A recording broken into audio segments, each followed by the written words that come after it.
ಎಲ್ರಿಗೂ ನಮಸ್ಕಾರ. ಎಲ್ಲರೂ ಹೇಗಿದ್ದೀರಾ? ಎಲ್ಲರೂ ರಾಯರ ಕೃಪೆಯಿಂದ ಚೆನ್ನಾಗಿದ್ದೀರಾ ಅಂತ ನಾನು ಭಾವಿಸ್ತೀನಿ. ರಾಯರು ನಿಮ್ಮೆಲ್ರಿಗೂ ಸುಖ, ಶಾಂತಿ, ನೆಮ್ಮದಿ, ಆಯುಸ್ಸು, ಆರೋಗ್ಯ, ಭಾಗ್ಯ ಕೊಟ್ಟು ಕಾಪಾಡಲಿ ಅಂತ ನಾನು ಕೇಳ್ಕೊತೀನಿ. ರಾಯರು ಆರಾಧನೆ ಟೈಮಲ್ಲಿ ನಾವು ರಾಯರು ಮಠಕ್ಕೆ ಹೋಗಿ ಸೇವೆ ಮಾಡಬೇಕು. ಮತ್ತು ರಾಯರಿಗೆ ನಾವು ವಿಧವಾದಂಥ ಪೂಜೆ ಮಾಡಬೇಕು ಅಂತಲೇ ಏನಿಲ್ಲ. ಏಕೆ ಅಂತಂದರೆ ಕೆಲವರು ಮನೆಯಲ್ಲಿ ಇದೆಲ್ಲ ಸಾಧ್ಯವಾಗೋದಿಲ್ಲ. ಏಕೆ ಅಂತಂದರೆ ಒಬ್ಬೊಬ್ಬರು ಮನಸ್ಸು ಒಂದೊಂದು ಥರ ಇರುತ್ತೆ. ಈಗ ಗಂಡ ಏನಾದರೂ ವ್ರತ ಮಾಡ್ತಿದ್ದಾರೆ ಅಂತಂದರೆ ಅದಕ್ಕೆ ಹೆಂಡ್ತಿ ಸಪೋರ್ಟ್ ಮಾಡೋದಿಲ್ಲ. ಹೆಂಡ್ತಿ ಮಾಡ್ತಿದ್ದಾಳೆ ಅಂತಂದರೆ ಗಂಡಸರು ಸಪೋರ್ಟ್ ಮಾಡೋದಿಲ್ಲ. ಏಕೆ ಅಂತಂದರೆ ನಾನ್ ವೆಜ್ ತಿನ್ನೋದು, ನಾನ್ ವೆಜ್ ಮನೆಗೆ ತಂದುಬಿಡೋದು, ಮತ್ತು ಪೂಜೆ ಮಾಡೋದಕ್ಕೆಲ್ಲ ಸಪೋರ್ಟ್ ಮಾಡೋದಿಲ್ಲ, ಬೈಯೋದು, ಕಿರಿಕಿರಿ ಮಾಡೋದು, ಈ ಥರ ಮಾಡ್ತಾರೆ. ಇಲ್ಲ ಅಂತಂದರೆ ಅತ್ತೆ ಮಾವ ಇತ್ತು ಅಂತಂದರೆ ಅವರು ಕಿರಿಕಿರಿ ಮಾಡೋರಿಗೆ ಬಿಡೋದಿಲ್ಲ. ಆ ಥರ ಈ ಥರ ಏನು ಮಾಡ್ತೀರಾ ಹಾಗೆ ಹೀಗೆ ಅಂತ ಈ ಥರ ಕಿರಿಕಿರಿ ಅನ್ನೋದಿರುತ್ತಲ್ಲ, ಆ ಥರ ಮಾಡೋದು, ಈ ಥರ ಎಲ್ಲ ಇರುತ್ತೆ. ಮನೆಯಲ್ಲಿ ಒಬ್ರಿಗೆ ರಾಯರ ಪೂಜೆ ಸೇವೆ ಮಾಡಬೇಕು ಅಂತ ತುಂಬ ಆಸೆ ಇರುತ್ತೆ. ಆದರೆ ಮನೆಯಲ್ಲಿ ಇರೋವಂಥವ್ರು ಕೋಆಪ್ರೇಟ್ ಮಾಡೋದಿಲ್ಲ. ಅವರೆಲ್ಲ ನಾವು ಹೇಗೆ ಸೇವೆ ಮಾಡೋದು, ಹೇಗೆ ಪೂಜೆ ಮಾಡೋದು, ಈ ಥರ ಒಂದು ಸಮಯ ಇದ್ದಾಗ ನಾವು ಹೇಗೆ ರಾಯರನ್ನ ಹೊಲಿಸ್ಕೊಳ್ಳೋದು ಅಂತ ಹೇಳೋದಾಯಿತು ಅಂತಂದರೆ ಇದಕ್ಕೆಲ್ಲ ಒಂದೇ ಸಜೆಷನ್ನು ಏನು ಅಂತಂದರೆ, ನಾವು ರಾಯರಿಗೆ ಸಂಕಲ್ಪ ಪೂಜೆ ಮಾಡಬೇಕು, ರಾಯರು ಮಠಕ್ಕೆ ಹೋಗಬೇಕು ಅಂತ ಅನ್ನೋದು ರಾಯರು ನಮಗೆ ಬೇಗ ಅನುಗ್ರಹ ಮಾಡಲಿ ಅಂತ. ಆದರೆ ಮನೆಯಲ್ಲಿ ಇರೋ ಪರಿಸ್ಥಿತಿನ ರಾಯರು ಸಹ ಅರ್ಥ ಮಾಡ್ಕೋತಾರೆ. ಏಕೆ ಅಂತಂದರೆ ಈಗ ಮನೆಯಲ್ಲಿ ಒಬ್ರಿಗೆ ಮಾಡಬೇಕು ಅಂತ ಅನಿಸ್ತಿರುತ್ತೆ, ಇನ್ನು 2-3 ಜನ ಬೇಡ ಮಾಡೋದು ಹಾಗೆ ಹೀಗೆ ಅಂತ ಅಂತಿರ್ತಾರೆ. ಈಗ ಹೇಳಿದ್ನಲ್ಲ, ಮನೆಯಲ್ಲಿ ಈಗ ನಾನ್ ವೆಜ್ ತಂದುಬಿಡೋದು, ನಾನ್ ವೆಜ್ ತಿನ್ಕೊಂಡು ಬರೋದು, ಈ ಥರ ಎಲ್ಲ ಮಾಡ್ತಿರ್ತಾರೆ. ಆವಾಗ ಏನು ಮಾಡೋದಕ್ಕಾಗೋದಿಲ್ಲ. ಏಕೆ ಅಂತಂದರೆ ಭಗವಂತನ ಇಚ್ಛೆನೇ ಅದೆಲ್ಲ ಆಗಿರುತ್ತೆ. ಏನೇನು ನಡಿಬೇಕು ಅದೆಲ್ಲ ಇಚ್ಛೆನೇ ಆಗಿರುತ್ತೆ. ಆದರೆ ನಮಗೆ ಸೇವೆ ಮಾಡೋಕ್ಕಾಗೋದಿಲ್ಲ ಅಂತ ಮನಸ್ಸಿಗೆ ಬೇಜಾರು ಮಾಡ್ಕೊಳ್ಳೋದಕ್ಕೆ ಹೋಗಬೇಡಿ. ಮನೆಯಲ್ಲಿ ನಿಮಗೆ ಸಾಧ್ಯವಾದರೆ ಪೂಜೆ ಮಾಡಿ, ಮಠಕ್ಕೆ ಹೋಗೋಕ್ಕೆ ಸಾಧ್ಯವಾದರೆ ನೀವು ಮಠಕ್ಕೆ ಹೋಗಿ. ಏಕೆ ಅಂತಂದರೆ ಆರಾಧನೆ ಟೈಮಲ್ಲಿ ನಾವು ಮಠಕ್ಕೆ ಹೋಗಿ ಅಲ್ಲಿ ಹೆಜ್ಜೆ ನಮಸ್ಕಾರ ಹಾಕ್ಬಿಟ್ಟು ಬಂತು ಅಂತಂದರೆ ನಮ್ಮ ಈ ಜನ್ಮದಲ್ಲಿ ಇರೋವಂಥ ಪಾಪ ಕರ್ಮ ಕಷ್ಟಗಳನ್ನೆಲ್ಲ ರಾಯರು ಆದಷ್ಟು ಬೇಗ ದೂರ ಮಾಡ್ತಾರೆ. ಏಕೆ ಅಂತಂದರೆ ಈಗ ನಮ್ಮ ಮನುಷ್ಯರಿಗೆ ಏನಾದರೂ ಒಂದು ಕಷ್ಟದ ಕೆಲಸ ಮಾಡು ಅಂತಂದರೆ ನಾವು ಮಾಡೋದಿಲ್ಲ. ನಾವು ಹೆದರ್ಕೋತೀವಿ, ಅಪ್ಪ ನಾನು ಮಾಡೋದಿಲ್ಲ ಅಂತ. ಈಗ ಒಂದು 10 ಮೈಲಿ ನಡ್ಕೊಂಡು ಹೋಗು ಅಂತಂದರೆ ನಾವು ನಡ್ಕೊಂಡು ಹೋಗ್ತೀವ, ಅಪ್ಪ ನಮ್ಮ ಕೈಲಾಗಲ್ಲ ನಾವು ನಡೆಯೋದಿಲ್ಲ ಅಂತೀವಿ.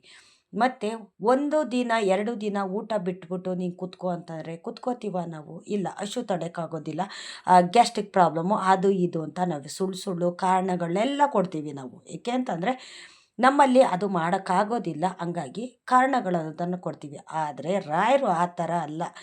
ರಾಯರು ಸಂಸಾರನೇ ತೊರೆದು ಹೆಂಡ್ತಿ ಮಗನ್ನೆಲ್ಲ ಬಿಟ್ಟು ಸಂಬಂಧಗಳನ್ನೆಲ್ಲ ದೂರ ಮಾಡಿಕೊಂಡು ಅವರು ಬೃಂದಾವನ ಪ್ರವೇಶ ಮಾಡಿದ್ದೇ ನಮ್ಗಳಿಗೋಸ್ಕರ. ನಾನು ಹೇಳಿದ್ನಲ್ಲ, ನಮಗೇನಾದ್ರು ಒಂದು 10 ಮೈಲಿ ನಡಿ, 1-2 ದಿನ ಉಪವಾಸ ಇರು ನೀನು, ನಿನಗೆ 1 ತಿಂಗಳು ಪೂರ್ತಿ ನೀನು ಖರ್ಚಿಗೆ ಕಾಸು ಕೊಡೋದಿಲ್ಲ, ನೀನು ಹೇಗಿರ್ತೀಯ ಇರು ಅಂತಂದರೆ ನಮ್ಮ ಕೈಲಿ ಇರೋಕ್ಕಾಗುತ್ತಾ? ಆ ಥರ ಇರೋಕ್ಕೆ ಖಂಡಿತ ಆಗೋದಿಲ್ಲ. ಆದರೆ ರಾಯರು ಅವರು ಜೀವಂತವಾಗಿದ್ದಾಗಲೇ ಬೃಂದಾವನ ಪ್ರವೇಶ ಮಾಡಿದ್ದಾರೆ ಅಂತಂದರೆ ಒಂದನ್ನು ಅರ್ಥ ಮಾಡ್ಕೊಳ್ಳಿ, ಏನಕ್ಕೋಸ್ಕರ ಅವ್ರು ಮಾಡಿದ್ರು, ಯಾರಿಗೋಸ್ಕರ ಮಾಡಿದ್ರು? ಅವ್ರಿಗೋಸ್ಕರ ಮಾಡ್ಕೊಂಡ್ರ, ಇಲ್ಲ ಅವ್ರ ಹೆಂಡ್ತಿ ಮಕ್ಳಿಗೋಸ್ಕರ ಮಾಡ್ಕೊಂಡ್ರ? ಖಂಡಿತ ಇಲ್ಲ. ಜನ ಚೆನ್ನಾಗಿರಲಿ, ನನ್ನನ್ನು ಬೇಡಿ ಯಾರು ಬರ್ತಾರೋ ಅವ್ರಿಗೆಲ್ಲ ಅನುಗ್ರಹ ನಾನು ಮಾಡೋದಕ್ಕೆ ಅಂತಲೇ ನಾನು 700 ವರ್ಷ ನಾನು ಬೃಂದಾವನದಲ್ಲಿ ನಾನು ಜೀವಂತವಾಗಿ ಇರ್ತೀನಿ ಅಂತ ರಾಯರು ಬೃಂದಾವನ ಪ್ರವೇಶ ಮಾಡಿದ್ದಂಥದ್ದು. ಹಂಗಾಗಿ ಯಾರ ಕೈಲೂ ಆ ಥರ ಇರೋಕ್ಕಾಗುತ್ತಾ? ನಮಗೆ ಒಂದು ನೈಟು ನಿದ್ದೆಗೆಟ್ಟರು ಸಾಕು, 1 ವಾರ ಸುಧಾರಿಸ್ಕೋಬೇಕಾಗುತ್ತೆ. ಆದರೆ ರಾಯರು ಅವರು 700 ವರ್ಷ ನಾನು ಜಪದಲ್ಲೇ ಕೂರ್ತೀನಿ, ಲೋಕ ಕಲ್ಯಾಣಕ್ಕೋಸ್ಕರ, ಕಷ್ಟದಲ್ಲಿರೋ ಜನಗಳಿಗೋಸ್ಕರ ನಾನು ಬೃಂದಾವನದಲ್ಲಿ ನಾನು 7 ವರ್ಷ ನಾನು ಕೂರ್ತೀನಿ ಅಂತ ಅವರು ಸಂಕಲ್ಪ ಮಾಡಿ ಅವರು ಬೃಂದಾವನ ಪ್ರವೇಶ ಮಾಡಿದ್ರಲ್ಲ. ನಾವು ಅಲ್ಲಿಗೆ ಅರ್ಥ ಮಾಡ್ಕೋಬೇಕು ರಾಯರ ಶಕ್ತಿ ಏನು. ರಾಯರು ನಮಗೆ ಏನಕ್ಕೋಸ್ಕರ ಇಷ್ಟನ್ನೆಲ್ಲ ನಮಗೆ ಒಳ್ಳೆಯದನ್ನ ಮಾಡ್ತಿದ್ದಾರೆ ಅಂತ ನಾವು ಸತ್ಯ ಅರ್ಥ ಮಾಡ್ಕೋಬೇಕು. ಬರೀ ನಾವು ರಾಯರು ಮನೆಯಲ್ಲೇ ಪೂಜೆ ಮಾಡೋದು, ರಾಯರ ಮಠಕ್ಕೆ ಹೋಗೋದು ಮಾಡಿದ್ರೆ ಮಾತ್ರ ನಮಗೆ ಒಳ್ಳೇದು ಮಾಡ್ತಾರೆ ಅಂತ ಅಲ್ಲ. ಹೌದು, ಅದೆಲ್ಲ ಮಾಡಬೇಕು. ರಾಯರು ಎಲ್ಲಿ ಶ್ರಮ ಇರುತ್ತೋ ಅಲ್ಲಿ ನಾನು ಇರ್ತೀನಿ, ಎಲ್ಲಿ ನಿಮಗೆ ನನಗೇನು ಮಾಡೋಕ್ಕಾಗೋದಿಲ್ಲ ಭಗವಂತ, ಎಲ್ಲ ನಿಂದೆ ತಂದೆ ಅಂತ ಭಕ್ತಿಯಿಂದ ನೀನು ಎಲ್ಲಿ ಕೈ ಮುಗಿತೀಯೋ ಅಲ್ಲಿ ನಾನು ಇರ್ತೀನಿ ಅಂತ ರಾಯರು ಹೇಳೋ ಅಂಥದ್ದು. ಹಾಗಾಗಿ ಆಡಂಬರಕ್ಕೆ ನಾನು ಒಲಿತೀನಿ, ನೀನು ಕಡು ಬಡವ, ನೀನು ಒಂದು ದೀಪ ಹಚ್ಚಿಟ್ಟು ಕೈ ಮುಗಿದ್ರೆ ನಾನು ಒಲಿಯೋದಿಲ್ಲ ಅಂತ ಯಾವತ್ತೂ ಸಹ ಅವ್ರು ಹೇಳಿಲ್ಲ ಅವರು. ಎಲ್ಲರ ಒಳ್ಳೆಯದಕ್ಕೋಸ್ಕರನೇ ಅವರು ನಮಗೆ ಸಂಕಲ್ಪ ಮಾಡಿ ಅವರು ಬೃಂದಾವನ ಪ್ರವೇಶ ಸೇರಿದಂಥದ್ದು. ಹಂಗಾಗಿ ನಿಮಗೆ ಮನೆಯಲ್ಲಿ ಯಾರ್ಯಾರಿಗೆ ಪೂಜೆ ಮಾಡೋದಕ್ಕೆ ಸಾಧ್ಯವಾಗ್ತಿಲ್ಲ ಅಂತನ್ನೋರು ಮನಸ್ಸಿನಲ್ಲೇ ನೀವು ಓಂ ಶ್ರೀ ಗುರು ರಾಘವೇಂದ್ರಾಯ ನಮಃ, ಓಂ ಶ್ರೀ ಗುರು ರಾಘವೇಂದ್ರಾಯ ನಮಃ ಅಂತ ನೀವು 108 ಬಾರಿ 108 ಬಾರಿ ಹೇಳಿ. ನಿಮಗೆ ಇಡೀ ದಿನದಲ್ಲಿ ಎಷ್ಟು ಸತಿ ಸಾಧ್ಯನೋ ಅಷ್ಟು ಸತಿನೂ ಹೇಳಿ ನೋಡಿ. ಅದು ಹೇಳೋದಕ್ಕೆ ಯಾರು ಅಡ್ಡಿ ಮಾಡೋಕ್ಕಾಗೋದಿಲ್ವಲ್ಲ. ನೀವೀಗ ಪೂಜೆ ಮಾಡ್ತೀರಾ ಅಂದರೆ, ರಾಯರ ಮಠಕ್ಕೆ ಹೋಗ್ತೀರಾ ಅಂತಂದರೆ, ರಾಯರು ಸೇವೆ ಮಾಡ್ತೀರಾ ಅಂತಂದರೆ, ಕೆಲವರು ಪೂಜೆ ಮಾಡೋದಕ್ಕೆ ದುಡ್ಡು ಅನ್ನೋದು ಕೊಡೋದಿಲ್ಲ. ಯಾಕೆ ಅಂತಂದರೆ ಅಷ್ಟೊಂದು ತಂದಾಕ್ಬೇಕಾ, ಇಷ್ಟು ತುಪ್ಪ ಬಿಟ್ಟು ದೀಪ ಹಚ್ಬೇಕಾ, ಹಾಗೆ ಹೀಗೆ ಕೊಡೋದಿಲ್ಲ ಅಂತ. ಯಾಕೆ ಅಂತಂದರೆ ಅತ್ತೆ ಮಾವದಿರು ಪಾಲನೆನ ಸೊಸೆ ಮಕ್ಕಳು ಇವತ್ತು ಸಹ ಪಾಲಿಸ್ತಿದ್ದಾರೆ. ಅದು ನಾನು ಸಹ ನೋಡಿದ್ದೀನಿ. ಯಾಕೆಂದರೆ ಅತ್ತೆ ಮಾವ ಹಾಕಿದ ದಾರಿನ ಕೆಲವರು ದಾಟೋದಿಲ್ಲ. ಈಗ ತಂದೆ ತಾಯಿ ಹಾಕಿದ ಗೆರೆನ ಮಕ್ಕಳು ಸಹ ದಾಟೋದಿಲ್ಲ.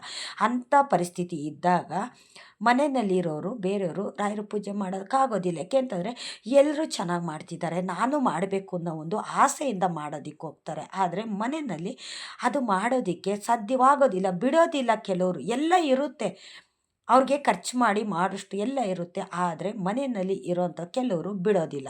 ಆವಾಗ ನೀವೇನು ಬೇಜಾರು ಮಾಡ್ಕೋಬೇಡಿ, ರಾಯರು ಜಪ ಮಾಡಿ.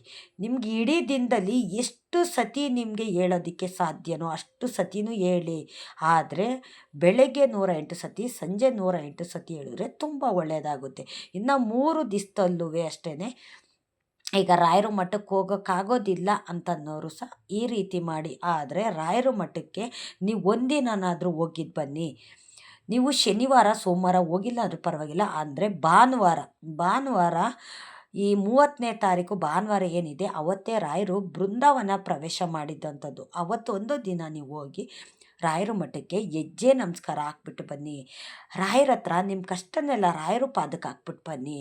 ನೋಡಿ ನಿಮ್ಮ ಜೀವನನ ರಾಯರು ಹೇಗೆ ಬದಲಾಯಿಸ್ತಾರೆ ಅಂತ. ಏನು ಈ ವರ್ಷ ನಿಮಗೆ ಸಾಧ್ಯವಾಗಿಲ್ಲ ಅಂತ ಅಂದ್ಕೊಂಡಿದ್ದೀರಾ, ಬರೋ ವರ್ಷದಷ್ಟಕ್ಕೆ ಅದಕ್ಕೆ ದುಪ್ಪಟ್ಟಷ್ಟು ಕೊಡ್ತಾರೆ ರಾಯರು. ಇದು ರಾಯರ ಮೇಲೆ ನನಗಿರೋ ನಂಬಿಕೆಯಿಂದ ನಾನು ಹೇಳ್ತಾ ಇರೋವಂಥದ್ದು. ಹಾಗಾಗಿ ನಿಮಗೆ ರಾಯರು ಸೇವೆ ಮಾಡೋಕ್ಕೆ ಸಾಧ್ಯವಾಗಿಲ್ಲ ಅಂತಂದರೆ ಬೇಜಾರು ಮಾಡ್ಕೋಬೇಡಿ. ನೀವು ರಾಯರು ಜಪ ಮಾಡಿ ಸಾಕು. ನೀವು ಎಲ್ಲಿ ಇರ್ತೀರ ಅಲ್ಲೇ ಕೂತಿದ್ದ ಜಾಗದಲ್ಲೇ ನೀವು ರಾಯರು ಜಪ ಮಾಡಿ. ಸ್ನಾನ ಮಾಡ್ತೀರಲ್ಲ, ಮನೆ ದೇವ್ರಿಗೆ 2 ದೀಪ ಹಚ್ತಿರಲ್ಲ, ರಾಯರನ್ನ ಮನಸ್ಸಿನಲ್ಲೇ ಜಪ ಮಾಡಿ. ನೀವು ಭಕ್ತಿಯಿಂದ ಮನಸ್ಸಿನಲ್ಲೇ ನೆಲೆಸ್ಕೊಳ್ಳಿ. ಮನಸ್ಸಲ್ಲೇ ಗುಡಿ ಕಟ್ಟಿ. ನೀವು ನೋಡಿ, ನಾವು ಫೋಟೋ ಇಟ್ಟು ಮಾರುಗಟ್ಲೆ ಹೂವು ಹಾಕಿ ರಾಯರು ಪೂಜೆ ಮಾಡೋದಕ್ಕಿಂತ ಹೆಚ್ಚಾಗಿ ಏನು ಗೊತ್ತಾ, ಮನಸ್ಸಿನಲ್ಲೇ ರಾಯರನ್ನ ಪ್ರತಿಷ್ಠಾಪನೆ ಮಾಡ್ಕೊಳ್ಳೋದು, ಮನಸ್ಸಿನಲ್ಲೇ ರಾಯರನ್ನ ಆರಾಧನೆ ಮಾಡ್ಕೊಳ್ಳೋದು, ಅದು ನಿಜವಾದ ಭಕ್ತಿ ಅಂತಂದರೆ. ಈಗ ನಾವು ಫೋಟೋ ಇಟ್ಬಿಟ್ಟು ಹೂವು ಹಾಕೋದು, ಅಲಂಕಾರ ಮಾಡೋದು, ರಾಯರ ಮಠಕ್ಕೆ ಹೋಗೋದು ಇದೆಲ್ಲ ತೋರಿಕೆ ಅಂತ ಅಲ್ಲ. ಅದು ಕೆಲವ್ರಿಗೆ ಸಾಧ್ಯವಾಗುತ್ತೆ, ಅದು ಮಾಡ್ತೀವಿ ನಾವು. ಕೆಲವ್ರಿಗೆ ಸಾಧ್ಯವಾಗೋದಿಲ್ಲ, ಮನೆಯಲ್ಲಿ ಇದಕ್ಕೆಲ್ಲ ಒಪ್ಪಿಗೆ ಕೊಡೋದಿಲ್ಲ ಅಂತನ್ನೋರಿಗೋಸ್ಕರ ನಾನು ಹೇಳ್ತಾ ಇರೋದು. ನಾವು ಬರೀ ಇದೇ ರೀತಿ ಮಾಡಬೇಕು, ಹೀಗೆ ಮಾಡಬೇಕು ಅಂತಲೂ ಸಹ ನಾನು ಯಾವತ್ತೂ ಅಷ್ಟೇ ನಾನು ಹೇಳಕ್ಕೆ ಹೋಗೋದಿಲ್ಲ. ನಿಮ್ಮ ಶಕ್ತಿಗೆ ಅನುಸಾರವಾಗಿ ನಿಮ್ಗೆ ಹೇಗೆ ಬೇಕೋ ಆ ರೀತಿ ಮಾಡ್ಕೊಳ್ಳಿ. ಏಕೆಂತಂದರೆ ರಾಯರು ಎಲ್ಲರ ಮನಸ್ಸಲ್ಲೂ ಎಲ್ಲರ ಜೀವನದಲ್ಲಿ ಇರ್ತಾರೆ. ನೀವು ಗುರು ರಾಘವೇಂದ್ರಾಯ ನಮಃ ಅಂದರೆ ಸಾಕು, ತಕ್ಷಣ ಕರೆದಲ್ಲಿ ಬರುವ ನನ್ನ ತಂದೆ ರಾಯರು. ಕರೆದ ತಕ್ಷಣ ಬರ್ತಾರೆ ರಾಯರು. ಹಂಗಾಗಿ ನಾವು ಹಾಗೇ ಮಾಡಬೇಕು, ಹೀಗೆ ಮಾಡಬೇಕು ಅಂತಲೂ ಇಲ್ಲ. ಆದರೆ ನಾವು ಈ ಥರ ಸಂಕಲ್ಪ ಪೂಜೆ ಅನ್ನೋದನ್ನ 3 ದಿವಸದಲ್ಲಿ ಮಾಡ್ತು ಅಂತಂದರೆ 100ಕ್ಕೆ 100ರಷ್ಟು ಬೇಗ ಅನುಗ್ರಹ ಮಾಡ್ತಾರೆ. ಇದಂತೂ ಸತ್ಯ. ಇದು ನಾನು ಮಾಡಿದ್ರಿಂದನೇ, ನನಗೆ ಒಳ್ಳೇದಾಗಿದ್ದರಿಂದನೇ ನಾನು ಹೇಳೋವಂಥದ್ದು. ಕೆಲವರು ನನಗೆ ಕಮೆಂಟಲ್ಲೂ ಕೇಳಿದ್ದಾರೆ, ಕೆಲವರು ಫ್ರೆಂಡ್ಸ್ಗಳು ಫೋನಲ್ಲೂ ಸಹ ಕೇಳಿದ್ದಾರೆ. ಕೆಲವ್ರಿಗೆ 21ನೇ ತಾರೀಕು ವರಮಹಾಲಕ್ಷ್ಮಿ ಹಬ್ಬ ಮಾಡೋಕ್ಕಾಗಿಲ್ವಲ್ಲ, 28ಕ್ಕೆ ನಾನು ಮಾಡ್ತಾಯಿದ್ದೀನಿ, ಅವತ್ತು ಹೇಗೆ ಮಾಡೋದು, ಯಾವ ಟೈಮಿಗೆ ಮಾಡೋದು ಅಂತ ಕೆಲವರು ನನ್ನನ್ನು ಸಹ ಕೇಳ್ತಾರೆ. ಅಂದರೆ ನನಗೆ ಕಮೆಂಟಲ್ಲೂ ಸಹ ಕೇಳಿದರು.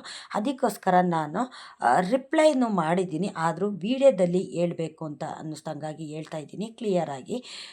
ನಾನು ಈಗ 1 ವಾರ ಏನಿದೆ ಫುಲ್ಲು ಮನೆ ಕ್ಲೀನಿಂಗ್ ಅಂತ ನಾನು ಮುಗಿಸ್ಕೊತೀನಿ. ನಾನು ಮನೆ ಕ್ಲೀನಿಂಗ್ ಆದಮೇಲೆ ನಾನು ದೇವರುಗಳ ವಸ್ತುಗಳನ್ನೋದನ್ನು ಮನೆಗೆ ತರೋದು. ಇಲ್ಲ ಸೀರೆ ಆಗಿರ್ಬೋದು, ಈಗ ಲಕ್ಷ್ಮೀ ದೇವಿಗೆ ಏನೇನು ಬೇಕೋ ಅರಿಶಿನ ಕುಂಕುಮ, ಅರಿಶಿನದ ಕೊಂಬು ಆಗಿರ್ಬೋದು, ಬಳೆ, ಏನೇನು ಬೇಕೋ ಅದನ್ನೆಲ್ಲದು ಅಷ್ಟೇ ನಾನು ಮನೆ ಕ್ಲೀನಿಂಗ್ ಆದಮೇಲೆ ನಾನು ತಂದಿಟ್ಕೊಳ್ಳೋ ಅಂಥದ್ದು. ಅದನ್ನೆಲ್ಲ ಮುಗಿಸ್ತೀನಿ. ಗುರುವಾರ ದಿವಸ ನನಗೆ ಫುಲ್ ಡೇ ನನಗೆ ಬ್ಯುಸಿ, ನೈಟು ಹಗ್ಲು 2 ದಿವಸ. ಯಾಕೆ ಅಂತಂದರೆ ಗುರುವಾರ ಬೆಳಗ್ಗೆ ನಾನು ಈ ಮಾಮೂಲಿ ಗುರುವಾರಕ್ಕೋಸ್ಕರ ಹೇಗೆ ಮನೆ ಕ್ಲೀನಿಂಗ್ ಮಾಡ್ಕೋತಿದ್ನಲ್ಲ ನಾನು ಬುಧವಾರ, ಈಗ ಹಾಸಿಗೆ ಬಟ್ಟೆ ಆಗಿರ್ಬೋದು, ಸೋಫಾ ಕವರ್ ಆಗಿರ್ಬೋದು, ಇದನ್ನೆಲ್ಲ ಏನು ಮಾಡ್ತೀನಿ, ಇದನ್ನೆಲ್ಲ ಮ್ಯಾಟ್ಗಳು ಇದನ್ನೆಲ್ಲ ತಿರ್ಗಾ ನಾನು ತೆಗಿತೀನಿ. ಗುರುವಾರ ಇದನ್ನೆಲ್ಲ ಚೇಂಜ್ ಮಾಡಿ ಅದನ್ನೆಲ್ಲ ವಾಶ್ ಮಾಡಿಕೊಂಡು ನಾನು ಮಡಿ ಬಟ್ಟೆ ಹಾಕಿನೇ ನಂತರ ಎಷ್ಟು ಮನೆ ಕೆಲಸ ಏನಿದೆ ಅದನ್ನೆಲ್ಲ ಮುಗಿಸ್ಕೊತೀನಿ ನಾನು. ಎಲ್ಲ ಮುಗಿಸೋಷ್ಟಕ್ಕೆ ಸಂಜೆ ಆಗುತ್ತೆ. ಸಂಜೆ ನಾನು ತಲೆಗೆ ಸ್ನಾನ ಮಾಡಿ ದೇವ್ರ ಮನೆನ ಕ್ಲೀನ್ ಮಾಡ್ಕೋತೀನಿ ನಾನು. ಫಸ್ಟು ದೇವ್ರ ಮನೆ ಕ್ಲೀನ್ ಮಾಡಿಬಿಟ್ರೆ ಅರ್ಧ ಕೆಲಸ ಮುಗಿದಾಗೆ. ದೇವ್ರ ಮನೆ ಕ್ಲೀನಿಂಗ್ ಮಾಡಿಕೊಂಡು ಮತ್ತು ತಿಂಡಿಗಳನ್ನೂ ಅಷ್ಟೇ ನಾನು ಗುರುವಾರ ದಿವಸ ನೈಟೆಲ್ಲ ನಾನು ಮಾಡ್ತೀನಿ. ನಾನು ಜಾಸ್ತಿ ಎಲ್ಲ ಏನು ಮಾಡೋಕ್ಕೋಗೋದಿಲ್ಲ, ಒಂದು 3 ಥರ ಮಾಡ್ತೀನಿ ಅಷ್ಟೇ ನಾನು. ಅಷ್ಟು ತಿಂಡಿನ ನೈಟ್ ನಾನು ಮಾಡ್ಕೋತೀನಿ. ನಂತರ ದೇವ್ರ ಅಲಂಕಾರನ ನಾನು ಶುರು ಮಾಡ್ಕೋತೀನಿ. ಊಟ ಎಲ್ಲ ಮುಗಿಸಿದ ನಂತರ ಎಲ್ಲ ಆ ಕೆಲಸ ಎಲ್ಲ ಆಗಿದ ನಂತರ ನಾನು ನೈಟ್ ಅಲಂಕಾರ ಅನ್ನೋದನ್ನು ನಾನು ಮುಗಿಸ್ಕೋತೀನಿ ನಾನು. ಇಷ್ಟನ್ನೆಲ್ಲ ಮಾಡೋ ಅಷ್ಟೊತ್ತಿಗೆ ನನಗೆ ಬೆಳಗಿನ ಜಾವ 2 ಗಂಟೆ 3 ಗಂಟೆ ಅಂತೂ ಆಗಿಬಿಡುತ್ತೆ ನನಗೆ. ಏಕೆಂತಂದರೆ ಒಬ್ಬಳೇ ಮಾಡಬೇಕು. ಈಗ ಮಕ್ಕಳು ಮಾಡ್ತಾರೆ ಅಂತಂದರೆ ಅವರು ಎಷ್ಟೊತ್ತು ಎದ್ದಿರ್ತಾರೆ. ಈಗ ದೇವ್ರಿಗೆ ಸೀರೆ ಉಡಿಸೋದು ಅಲಂಕಾರ ಮಾಡೋದಕ್ಕೆ ಮಕ್ಕಳು ಬರ್ತಾರೆ, ಇಲ್ಲ ಅಂತಲ್ಲ. ಆದರೆ ಪಾಪ ಅವರು ಎಷ್ಟೊತ್ತು ನಿದ್ದೆಗೆಡ್ತಾರೆ. ಒಂದು 12 ಗಂಟೆ 12:30 ತನಕ ಎದ್ದಿರ್ತಾರೆ. ನಂತರ ನಾನು ಕಳಿಸ್ಬಿಡ್ತೀನಿ, ಹೋಗಿ ಮಲ್ಕೊಳ್ಳಿ ಅಂತ. ಏಕೆಂದರೆ ಕಾಲೇಜಿಗೆ ಹೋಗ್ಬೇಕಲ್ಲ ಅವರು. ಹಂಗಾಗಿ ನಿದ್ಗೆಡಬೇಡಿ ಹೋಗಿ ಅಂತ ನಾನೇ ನೈಟು ಪೂರ್ತಿ ನಾನು ಮಾಡ್ಕೋತೀನಿ ನಾನು. ಮತ್ತು ಇಷ್ಟೆಲ್ಲ ಮಾಡೋಷ್ಟೊತ್ತಿಗೆ ನಂಗೆ 2-3 ಗಂಟೆ ಆಗುತ್ತಲ್ಲ, ಅವಾಗ ತಿರ್ಗಾ ಹೋಗಿ ನಾನು ಸ್ನಾನ ಮುಗಿಸ್ಕೊಂಡು ಬಂದು ದೇವ್ರ ನೈವೇದ್ಯಕ್ಕೆ ಏನು ಬೇಕೋ ಅದನ್ನು ಮಾಡ್ಕೋತೀನಿ. ಈಗ ಹೂವು ಅಲಂಕಾರ ಆಗಿರ್ಬೋದು, ಈ ಹಣ್ಣುಗಳು ತಿಂಡಿಗಳು ಇದೆಲ್ಲ ಜೋಡಿಸಿಟ್ಕೊಳ್ಳೋದಾಗಿರ್ಬೋದು, ಮತ್ತು ಕಳಸ ನಾನು ಪ್ರತಿಷ್ಠಾಪನೆ ಮಾಡೋದು ನಾನು ಬೆಳಗ್ಗೆ. ಈಗ ದೇವಿಗೆ ಸೀರೆ ಉಡಿಸ್ತೀವಲ್ಲ ಅದು ಸಪ್ರೇಟ್, ಅದು ನೈಟೇ ನಾನು ರೆಡಿ ಮಾಡಿ ಇಟ್ಕೋತೀನಿ. ಕಳಸ ಪ್ರತಿಷ್ಠಾಪನೆ ಮಾಡ್ತೀನಲ್ಲ ನಾನು, ಅದು ಬೆಳಗಿನ ಜಾವನೇ ನಾನು ಪ್ರತಿಷ್ಠಾಪನೆ ಮಾಡೋ ಅಂಥದ್ದು. ಕಾಯಿ ಕಳಸ ಸಪ್ರೇಟ್ ಕೆಳಗಡೆ ಇಟ್ಬಿಟ್ಟು ಅದ್ರ ಮುಂದೆಗಡೆ ಮಡ್ಲಕ್ಕಿ ಇಟ್ಟು ನಾನು ವೀಡಿಯೋ ತೋರಿಸ್ತೀನಿ ನಾನು ಮಾಡಿರೋದನ್ನ. ಏಕೆಂದರೆ ಇದನ್ನೆಲ್ಲ ನಾನು ಮಾಡೋದನ್ನು ವೀಡಿಯೋ ಮಾಡೋಕ್ಕಾಗೋದಿಲ್ಲ, ನಾನು ಒಬ್ಬಳೇ ಮಾಡಬೇಕಲ್ಲ, ಹಂಗೆಲ್ಲ ಮಾಡೋಕ್ಕಾಗೋದಿಲ್ಲ ನನಗೆ, ಕಷ್ಟ ಆಗುತ್ತೆ. ಹಂಗಾಗಿ ನಾನು ಹೇಗೆ ಮಾಡಿದ್ದೀನಿ ಅಂತ ಸಾಧ್ಯವಾದಷ್ಟು ನಾನು ತೋರಿಸ್ತೀನಿ ನಾನು ಹೇಗೆ ವರಮಹಾಲಕ್ಷ್ಮಿ ಹಬ್ಬ ಮಾಡಿದ್ದೀನಿ ಅನ್ನೋದನ್ನು ತೋರಿಸ್ತೀನಿ. ನನಗೆ ಆಡಂಬರದಿಂದೆಲ್ಲ ನಾನು ಜಾಸ್ತಿ ಮಾಡೋಕ್ಕೋಗೋದಿಲ್ಲ. ಹೌದು, ನನಗೆ ವರಮಹಾಲಕ್ಷ್ಮಿ ಹಬ್ಬ ದೊಡ್ಡ ಹಬ್ಬ ಇದ್ದಾಗೆ. ನನಗೆ ಶಕ್ತಿ ಕೊಟ್ಟಿದ್ದಾರೋ ಭಗವಂತ ಆ ರೀತಿ ನಾನು ಮಾಡ್ತೀನಿ.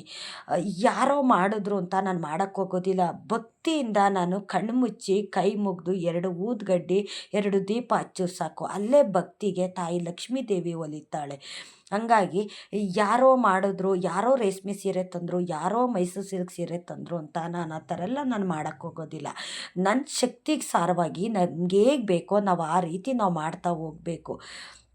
ಹಂಗಾಗಿ ನಾನು ಇಷ್ಟನ್ನೆಲ್ಲ ಮುಗಿಸೋಷ್ಟೊತ್ತಿಗೆ ನನಗೆ ಬೆಳಗಿನ ಜಾವ ಆಗೋಗುತ್ತೆ. 4 ಗಂಟೆಯಿಂದ 5 ಗಂಟೆ ಒಳಗಡೆ ನಾನು ಪೂಜೆ ಮುಗಿಸ್ಕೊಂಡ್ಬಿಡ್ತೀನಿ. ಅದಕ್ಕಿಂತನೂ ಸ್ವಲ್ಪ ಬೇಗನೆ ಮುಗಿಸ್ಕೊಂಡ್ಬಿಡ್ತೀನಿ.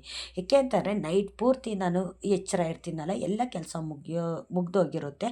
ಮತ್ತು ಅಡುಗೆ ಕೆಲಸನೂ ಅಷ್ಟೇ ಅರ್ಧ ಮುಗಿಸ್ಬಿಟ್ಟಿರ್ತೀನಿ ನಾನು. ಇಷ್ಟನ್ನೆಲ್ಲ ಮಾಡಿಕೊಂಡೆ ಅಡುಗೆನೂ ಅಷ್ಟೇ. ಈ ಒಬ್ಬಟ್ಟು ಮಾಡ್ತೀನಿ ನಾನು, ಹೋಳಿಗೆ ಮಾಡೋದು, ಮತ್ತು ಒಬ್ಬಟ್ಟು ಸಾರು ಮಾಡೋದು, ಪಲ್ಯ ಮಾಡೋದು ಇದೆಲ್ಲ ಇರುತ್ತಲ್ಲ, ಅದನ್ನೆಲ್ಲ ದೇವ್ರಿಗೆ ರೆಡಿ ಮಾಡಿಕೊಂಡೆ ಅಡುಗೆ ಕೆಲಸನೂ ಅಷ್ಟೇ ಅರ್ಧ ಮುಗಿಸ್ಕೊಂಡು ಬಿಡ್ತೀನಿ.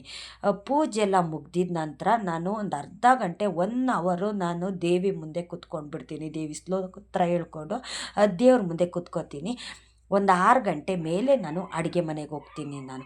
ಅಂದರೆ ದೇವ್ರ ಪೂಜೆ ಮಾಡೋದಕ್ಕೆ ನೈವೇದ್ಯಕ್ಕೆ ನಾನು ಒಬ್ಬಟ್ಟು ಮಾಡಿನೇ ನಾನು ಇಡೋವಂಥದ್ದು. ಏಕೆ ಅಂತಂದರೆ ನೈಟ್ ಪೂರ್ತಿ ಎಚ್ಚರವಾಗಿ ನಾನು ಮಾಡಿರ್ತೀನಲ್ಲ, ಹಂಗಾಗಿ ಅಡುಗೆ ಅರ್ಧ ಆಗಿಂದೇ ನಾನು ದೇವ್ರ ಪೂಜೆಗೆ ರೆಡಿ ಮಾಡ್ಕೊಳ್ಳೋದ್ರಿಂದ ಅದೇನು ತಂಗ್ಳಾಗಿರೋದಿಲ್ಲ. ನಾವು ಹಿಂದಿನ ದಿವಸ ಮಾಡಿಟ್ಟು ದೇವ್ರ ನೈವೇದ್ಯ ಇಟ್ಟರೆ ಅದು ತಂಗ್ಳಾಗುತ್ತೆ.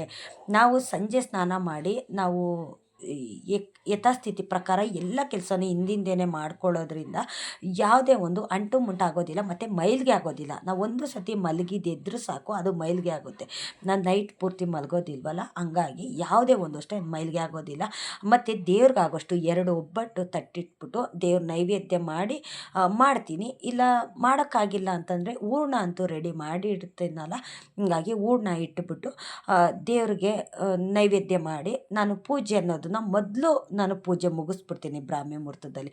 ನಂತರ ಅಡುಗೆಗೆ ಏನು ಬೇಕೋ ಅಡುಗೆಗೆಲ್ಲ ಅಷ್ಟೇ ರೆಡಿ ಮಾಡ್ಕೊಂಡು ಅಡುಗೆನ ಮುಗಿಸ್ಬಿಡ್ತೀನಿ ಬೇಗ. ಈಗ ಒಂದು 8-8:30 ಒಳಗಡೆ ಅಷ್ಟೊತ್ತಿಗೆಲ್ಲ ಫುಲ್ಲು ಅಡುಗೆ ಎಲ್ಲ ಆಗ್ಬಿಡುತ್ತೆ. ಏಕೆ ಅಂತಂದರೆ ಮನೆಯಲ್ಲಿ ನಮ್ಮ ಮನೆಯವರು ಕೆಲ್ಸಕ್ಕೆ ಹೋಗೋದಿರುತ್ತೆ, ಮಕ್ಕಳು ಕಾಲೇಜ್ಗೆ ಹೋಗೋದಿರುತ್ತೆ.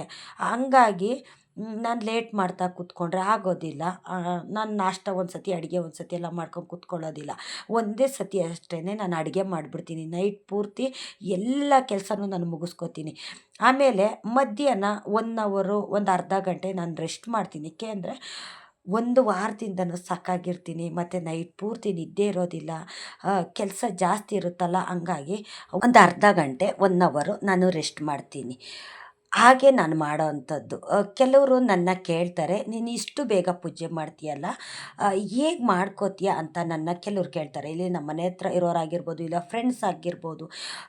ನನ್ನ ಸ್ಟೇಟಸಲ್ಲಿ ಲಕ್ಷ್ಮಿ ಫೋಟೋ ಎಲ್ಲ ಹಾಕಿದಾಗ ನನ್ನ ಕೇಳ್ತಾರೆ ಫೋನ್ ಮಾಡಿ, "ಇಷ್ಟು ಬೇಗ ಮಾಡ್ತೀಯಲ್ಲ, ಹೇಗೆ ಮಾಡ್ತೀಯ?" ಅಂತ. ಅದಕ್ಕೋಸ್ಕರ ನಾನು ಹೇಳಿದಂಥದ್ದು. ನೈಟ್ ಪೂರ್ತಿ ನಾನು ಈ ವರಮಹಾಲಕ್ಷ್ಮಿ ಹಬ್ಬ ಬಂತು ಅಂತಂದ್ರೆ ಸಾಕು, ನೈಟ್ ಪೂರ್ತಿ ನಾನು ಮಲಗೋದಿಲ್ಲ. ಏಕೆ ಅಂತಂದರೆ ಒಬ್ಬಳೇ ಮಾಡಬೇಕಲ್ಲ ಇಷ್ಟು ಕೆಲಸನ. ಹಾಗಾಗಿ ನನಗೆ ಸೂರ್ಯ ಉದಯ ಆದಮೇಲೆ ಪೂಜೆ ಮಾಡೋದು ಅಂದರೆ ನನಗೆ ಅಷ್ಟು ಇಷ್ಟ ಆಗೋದಿಲ್ಲ. ನಾನು ರಾಯರ ಪೂಜೆನೇ ಗುರುವಾರ ಪೂಜೆ ಮಾಡೋದನ್ನೇ 4:30-5 ಗಂಟೆ ಒಳಗಡೆ ಪೂಜೆ ಮುಗಿಸ್ತೀನಿ ನಾನು. ಅಂಥದ್ರಲ್ಲಿ ವರ್ಷಕ್ಕೊಂದು ಸತಿ ತಾಯಿ ಲಕ್ಷ್ಮೀ ದೇವಿನ ನಾವು ಕೂರಿಸೋವಂಥದ್ದು, ಆಕೆನ ಆರಾಧನೆ ಮಾಡ್ತೀವಿ ನಾವು. ನೈಟ್ ಪೂರ್ತಿ ನಿದ್ದೆಗೆಟ್ಟು ಮಾಡೋದ್ರಲ್ಲಿ ಏನು ತಪ್ಪಿಲ್ಲ. ಆದರೆ ನನಗೆ ಸಾಕಾಯಿತು, ನನಗೆ ಆಯಾಸ ಆಗ್ತಿದೆ, ಸುಸ್ತು ಸುಸ್ತು ಅಂತ ಯಾವತ್ತೂ ಅಷ್ಟೇ ನಾನು ಅನ್ನಕ್ಕೆ ಹೋಗೋದಿಲ್ಲ. ದೇವ್ರ ಕೆಲಸ ಮಾಡಬೇಕು ಅಂದರೆ, ಮನೆ ಕೆಲಸ ಮಾಡಬೇಕು ಅಂದರೆ ನನಗೆ ಎನರ್ಜಿ ಅನ್ನೋದು ಬರುತ್ತೆ. ಎಲ್ಲೆಲ್ಲದು ಶಕ್ತಿನ ಭಗವಂತನೇ ಕೊಟ್ಬಿಡ್ತಾರೆ ನನಗೆ. ನಿದ್ದೆ ಅನ್ನೋದು ನನಗೆ ಬರೋದಿಲ್ಲ, ಮತ್ತು ನನ್ನ ಕೈ ಕಾಲಿಗೆ ಶಕ್ತಿ ಕೊಡ್ತಾರೆ ದೇವ್ರುಗಳು. ದೇವ್ರ ಕೆಲಸ ಮಾಡೋದು, ಮನೆ ಕೆಲಸ ಮಾಡ್ಕೊಳ್ಳೋದು ಅಂತಂದರೆ ನನಗೆ ತುಂಬ ಖುಷಿ. ನನಗೆ ಒಂಥರ ಎಲ್ಲೆಲ್ಲೋದು ಎನರ್ಜಿ ಎಲ್ಲ ಬಂದ್ಬಿಡುತ್ತೆ ನನಗೆ. ನಾನು ಈ ರೀತಿ ಲಕ್ಷ್ಮೀ ಪೂಜೆ ಮಾಡೋದು, ಮತ್ತು ಸಂಜೆನೇ ಕದಲಿಸ್ತೀನಿ ನಾನು. ಬೆಳಗ್ಗೆನೇ ಪೂಜೆ ಮಾಡಿ ಸಂಜೆ, ಶುಕ್ರವಾರ ಸಂಜೆ ಕದಲಿಸ್ತೀನಿ. ಒಂದೇ ದಿವಸ ಇಡೋ ಅಂಥದ್ದು. ತಿರ್ಗಾ ಶನಿವಾರ ಬೆಳಗ್ಗೆ ಏನಾರ ನೈವೇದ್ಯ ಮಾಡಿಟ್ಟು ಒಂದು ಪೂಜೆ ಮಾಡಿಬಿಟ್ಟು ನಂತರ ಎಲ್ಲ ವಿಸರ್ಜನೆ ಮಾಡ್ತೀನಿ ನಾನು. ತಿರ್ಗಾ ಶನಿವಾರ ಬೆಳಗ್ಗೆ ರಾಯರ ಆರಾಧನೆ ಇದೆಯಲ್ಲ, ಅವತ್ತು ನಾನು ಬೇಗನೆ ಎದ್ದೇಳಬೇಕು. ಬ್ರಾಹ್ಮಿ ಮುಹೂರ್ತದಲ್ಲೇ ನಾನು ಪೂಜೆ ಮಾಡೋ ಅಂಥದ್ದು. ಶನಿವಾರ, ಭಾನುವಾರ, ಸೋಮವಾರ ಈ 3 ದಿವಸ ಬ್ರಾಹ್ಮಿ ಮುಹೂರ್ತದಲ್ಲೇ ನಾನು ಪೂಜೆ ಮಾಡಿ ಬೇಗ ರಾಯರ ಮಠಕ್ಕೆ ಹೋಗಿ ಅಲ್ಲಿ ಹೆಜ್ಜೆ ನಮಸ್ಕಾರಕ್ಕೆ ಬರಬೇಕು. ತುಂಬ ಜನ ಆಗ್ಬಿಡ್ತಾರಲ್ಲ ಲೇಟಾಗಿ ಹೋದರೆ, ಹಂಗಾಗಿ ಆಗೋದಿಲ್ಲ. ಲೇಟಾಗಿ ಹೋದರೆ ಜನ ಜಾಸ್ತಿ ಇದ್ದಾಗ ನಮಗೆ ಹೆಜ್ಜೆ ನಮಸ್ಕಾರ ಹಾಕೋಕ್ಕಾಗೋದಿಲ್ಲ. ಹಂಗಾಗಿ ಬೆಳಗ್ಗೆ ಬೇಗನೆ ಒಂದು 5:45-6 ಗಂಟೆಗೆಲ್ಲ ಹೋಗ್ಬಿಟ್ರೆ ಹೆಜ್ಜೆ ನಮಸ್ಕಾರ ಹಾಕಿ ಬರ್ಬೋದು. ಹಾಗಾಗಿ ಈ ಶುಕ್ರವಾರ, ಶನಿವಾರ, ಭಾನುವಾರ, ಸೋಮವಾರ ಈ 4 ದಿವಸ ಏನಿದೆ, 4 ದಿವಸ ನನಗೆ ತುಂಬ ವಿಶೇಷವಾದಂಥ ದಿನ. ನನಗೆ ನನ್ನ ಜೀವನದಲ್ಲಿ ಮರೆಯೋಕ್ಕಾಗೋದಿಲ್ಲ. ಲಕ್ಷ್ಮೀ ಪೂಜೆ ಆಗಿದ ನಂತರ ರಾಯರು ಆರಾಧನೆ ಮಾಡೋದು, ರಾಯರ ಮಠಕ್ಕೆ ಹೋಗೋದು ಏನೋ ಒಂಥರ ಖುಷಿ. ಎಲ್ಲರೂ ಸಹ ರಾಯರ ಆರಾಧನೆಗೋಸ್ಕರ ಎದುರು ನೋಡ್ತಾ ಇದ್ದೀರಾ, ಎಲ್ಲ ತಯಾರಿಯನ್ನು ಮಾಡ್ಕೋತಾ ಇದ್ದೀರಾ ಅಂತ ನಾನು ಅಂದ್ಕೊಂಡಿದ್ದೀನಿ. ಇಷ್ಟೊತ್ತು ನನ್ನ ವಿಡಿಯೋ ನೋಡಿದ್ದಕ್ಕಾಗಿ ತುಂಬ ಹೃದಯದ ಧನ್ಯವಾದಗಳು. ರಾಯರು ನಿಮ್ಮೆಲ್ಲರಿಗೂ ಸುಖ, ಶಾಂತಿ, ನೆಮ್ಮದಿ, ಆಯುಸ್ಸು, ಆರೋಗ್ಯ ಭಾಗ್ಯ ಕೊಟ್ಟು ಕಾಪಾಡಲಿ ಅಂತ ನಾನು ಕೇಳ್ಕೊತೀನಿ.